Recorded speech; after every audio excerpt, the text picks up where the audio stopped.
بسا اوقات لوگ یہ سمجھتے ہیں کہ ان پر جادو ہو گیا ہے یا شیطانی طاقتیں ان پر حاوی ہو رہی ہیں،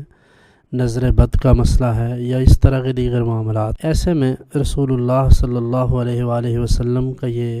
طرز عمل ہمارے لیے یقیناً قابل تقلید اور قابل عمل ہے، جو حضرت ام المومنین سیدہ عائشہ صدیقہ رضی اللہ تعالیٰ عنہا سے مروی بھی ہے کہ رسول رحمت صلی اللہ علیہ وآلہ وسلم رات کو سونے سے پہلے تینوں آخری قل یعنی سورہ اخلاص، سورہ فلق اور سورہ ناس، ان تینوں سورتوں کو تلاوت فرماتے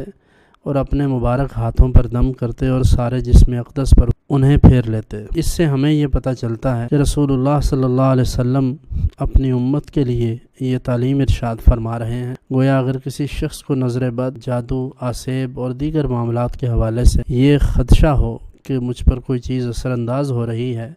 تو اسے چاہیے کہ صبح و شام ان